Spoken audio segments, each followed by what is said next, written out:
Hi, I'm Andy Powers, and in this video, we're going to talk about the right-handed pick-off move. See you in a second.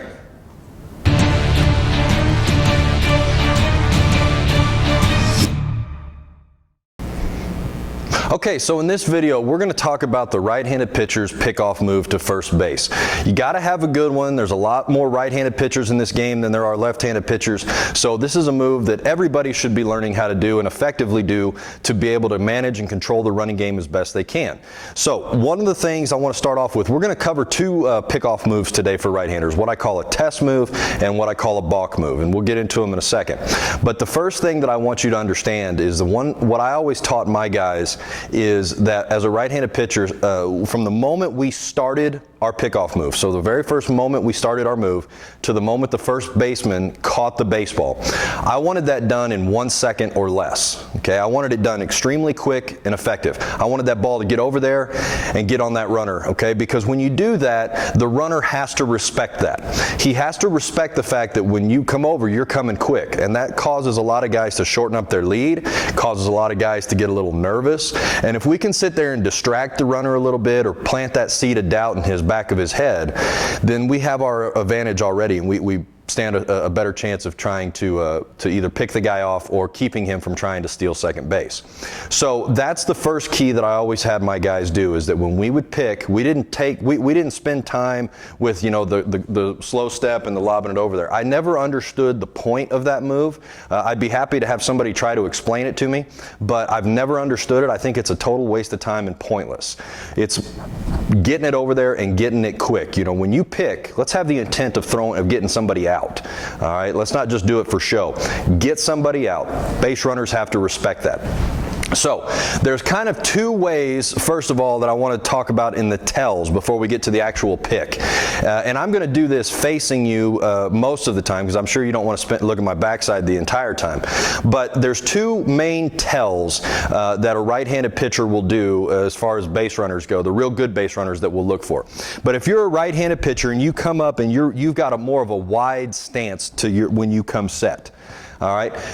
Typically, the first place that you move that gives it away to the runner is your back shoulder.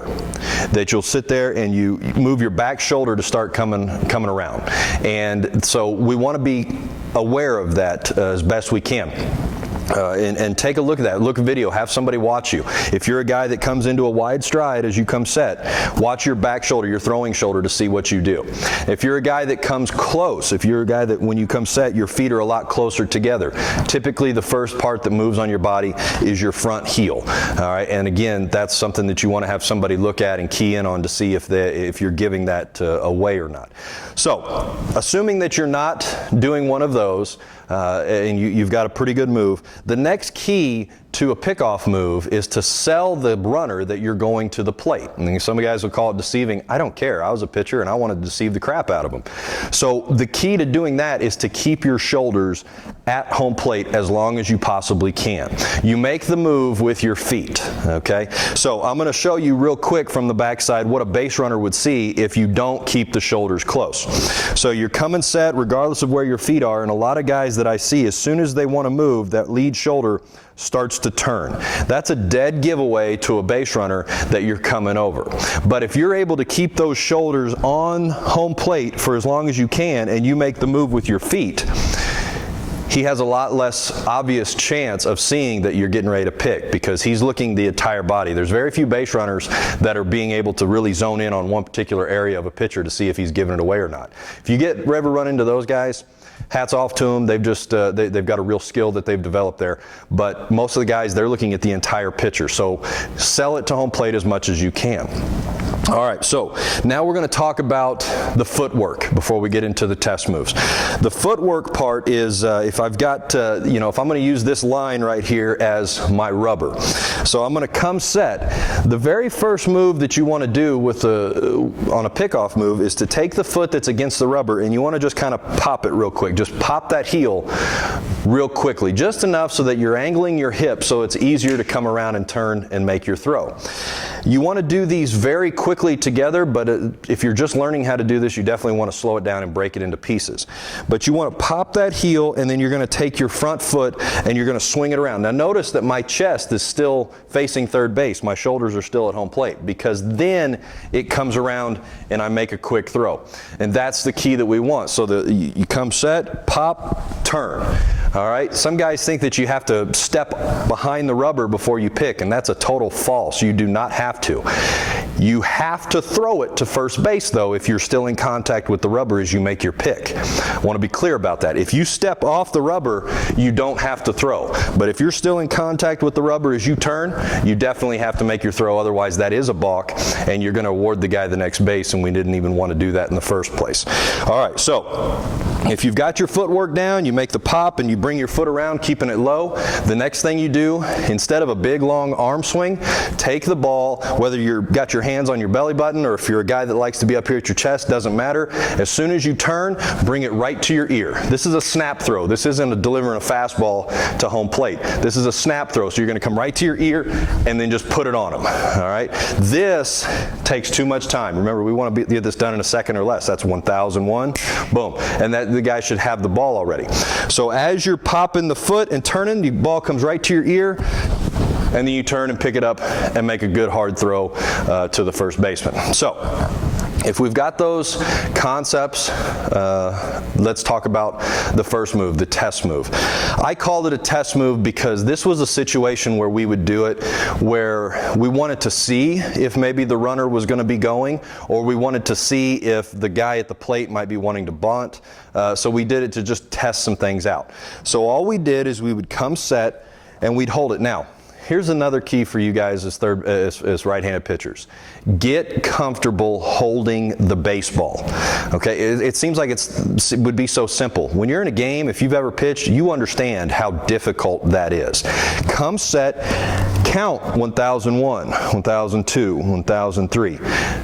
Being able to hold the ball for 3+ seconds before you pick or deliver a pitch is really got to be practiced, and it's really disruptive to the hitter and to the runner. The runner, if he's wanting to go, he's trying to go, but he's waiting on you. Get comfortable holding the baseball.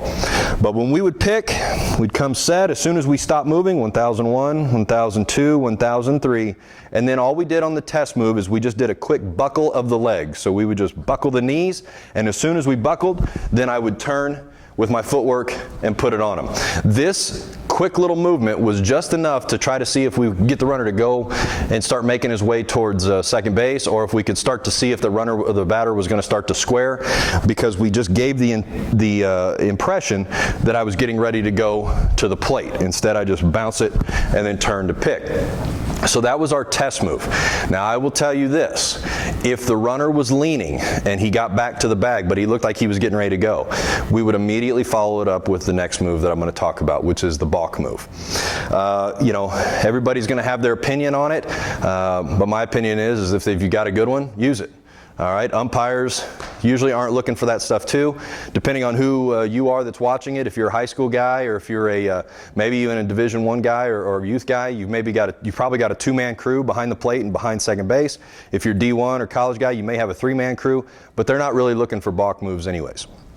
So the key to the balk move is going to be predicated off of the front heel. This is the way I did it, and it does take practice because it's distinct steps. A lot of guys, base runners, are taught to look at the front heel. If you're going to steal, look at the pitcher's front heel. If you see it lift, then that's supposed to mean that you're coming in and you're getting ready to deliver a pitch. So let's prey on their stupidity, if you will. So what we're going to do is we're going to give them the impression that we're raising our left heel, our lead heel, before we go to the plate, but we're not. We're going to pick. And like I said, if you do this well enough, umpires aren't going to catch it anyways. So what you do is you come set with wherever you're at, and you're going to flick the heel. Again, after holding it for about 3 seconds, you're going to just give a quick little heel flick. maybe about an inch you're going to come off the ground. You want to separate the heel off of the ground, but you don't want to go, you're not trying to go way up here. You're just trying to give it a little quick heel flick.